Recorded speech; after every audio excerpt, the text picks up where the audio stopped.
पलाड़ा प्रकरण हुआ, निश्चित तौर पर आज सोशल मीडिया के माध्यम से चाहे सरपंच साहब का बयान हो, इस तरह से इन चीज़ों को इतना तूल नहीं देकर अपने घर में बैठकर हमसे आपस में बातचीत करके इसको मसले को सुलझाना चाहिए था। सरपंच साहिबा ने कभी भी मुझे ना कॉल करके ना मैसेज दिया, ना मेरे पास आए कि भाई इस तरह का कोई प्रकरण हुआ है और मुझे इस तरह से निलंबित किया। और राजनीति का हमेशा से घट रहा है और मैं तो सब लोगों को आपकी ओर से संदेश देना चाहूँगा कि ये राजनीतिक रूप से हमेशा से नागौर जिला अग्रणी नहीं रहा। आप इस तरह से उसको जातिवाद में और इस तरह से छोटी हरकतों में बांटकर आप नागौर की छवि को धूमिल करने का प्रयास न करें। राजस्थान की परबतसर विधानसभा में एक मुद्दा छाया हुआ है सरपंच की निलंबन का।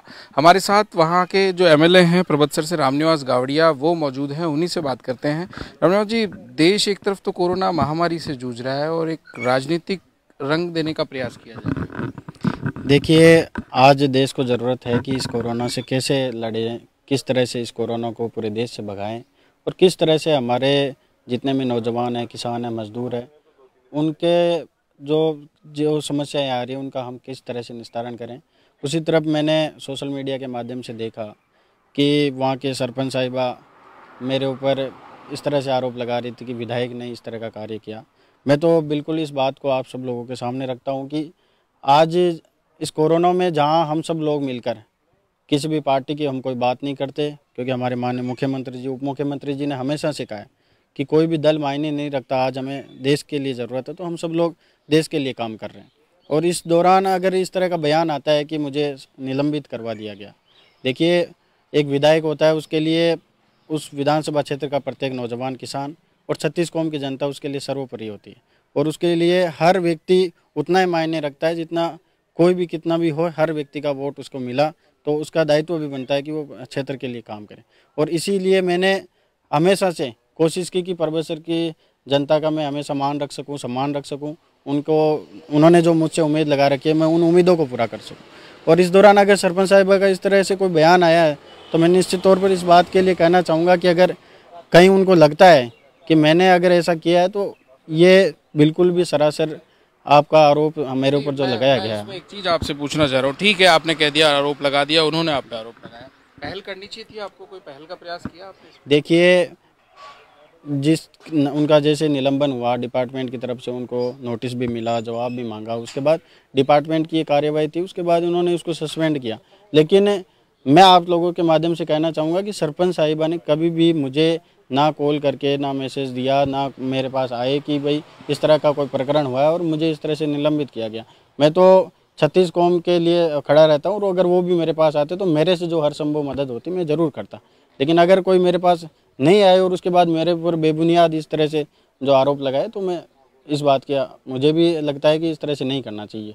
मतलब आपको ये लग रहा है कि इस समय कम से कम जो जनता की सहयोग का समय था, ऐसा बयानों का नहीं था? जी, इस तरह से नहीं करना चाहिए था। अगर उनके आपस में कोई बात हुई तो उनको बैठ कर सुलझानी चाहिए थी और इस कोरोना से लड़ने के लिए उन लोगों को भी प्रेरित करना चाहिए था जो जिन लोगों ने उनके ऊपर आरोप लगाए, और हम सब लोगों के साथ मिलकर एक टीम के रूप में उनको काम करना चाहिए था। देखिए, जिस तरह से पलाड़ा प्रकरण हुआ, निश्चित तौर पर आज सोशल मीडिया के माध्यम से चाहे सरपंच साहब का बयान हो, इस तरह से इन चीज़ों को इतना तूल नहीं देकर अपने घर में बैठकर हमसे आपस में बातचीत करके इसको मसले को सुलझाना चाहिए था। और हम लोगों को मिलकर 36 कौम के लिए और जिस जनता ने उनको और मेरे को जिता कर भेजा, उनके लिए हमें काम करने का ये सही समय था। और इस समय में अगर इस तरह की बात करते हैं तो निश्चित तौर पर हम सब लोगों की भावनाओं का पलाड़ा प्रकरण है, उसको आप पिछले काफ़ी दिनों से देख रहे होंगे कि सोशल मीडिया के माध्यम से एक जातिवाद का जो जहर घोला जा रहा है। मैं आप लोगों को स्पष्ट कहना चाहूँगा कि नागौर राजनीति का हमेशा से घट रहा है और मैं तो सब लोगों को आपकी ओर से संदेश देना चाहूँगा कि ये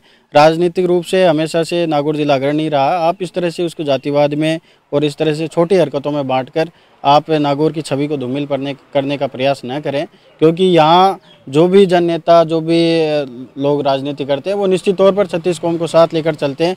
और आज पलाड़ा के प्रकरण में जिस तरह से स्वयंभू नेता लाइव आकर कह रहे हैं कि हम इस तरह की हरकतें करेंगे, तो यह इन चीज़ों की लोकतंत्र में कोई स्थान नहीं है। और मैं स्पष्ट रूप से कहना चाहूँगा कि नागौर हमेशा से राजनीतिक रूप से और हर तरफ से, चाहे वीरों की भूमि के रूप में हो, चाहे मीराबाई हो, चाहे तेजाजी की महाराज हो, हमेशा से नागौर ने अपना पूरे राजस्थान में और विश्व भर में अपना परचम लहराया।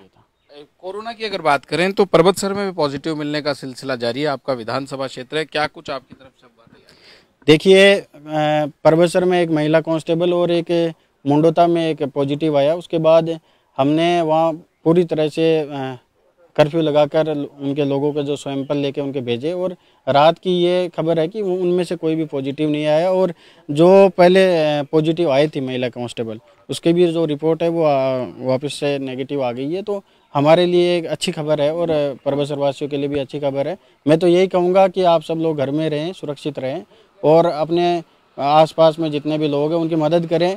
बेजुबान जो पशु पक्षी है उनकी भी आप मदद करें। और जिस तरह से हमारे आज प्रकृति में जो बड़ा चेंज आया है, हम लोगों को कोशिश करनी चाहिए कि अपने घरों में रहकर हमारे पेड़ पौधों को भी पानी देकर उनको नया संचार उनमें करना चाहिए। जी बिल्कुल। लेकिन एक बड़ी बात जो निकल के आ रही है कि क्योंकि नागौर का जो बेल्ट है उसमें अधिकांश लोग बाहर रहते हैं, उन प्रवासियों के लिए क्या कुछ प्रयास है?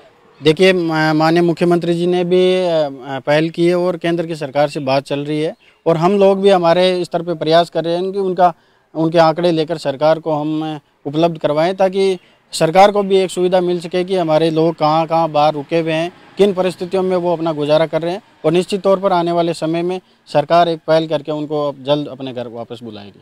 जी बिल्कुल। राज्य सरकार की भी ये पहल शुरू हो गई कि प्रदेश के बाहर जितने प्रवासी हैं जो राजस्थान के, उनको लाने का प्रयास जो है मुख्यमंत्री स्तर पे शुरू हो गया है और एक कंट्रोल रूम भी शुरू हो गया है और जल्द ही वो लोग वापस अपने घरों में आएंगे। लेकिन आपसे भी वही एक निवेदन, सुरक्षित रहना है तो अपने घरों में रहिए और जो आस पड़ोस में जो लोग हैं उनकी मदद भी कीजिए ताकि कोई भूखा नहीं सोए। नमस्कार।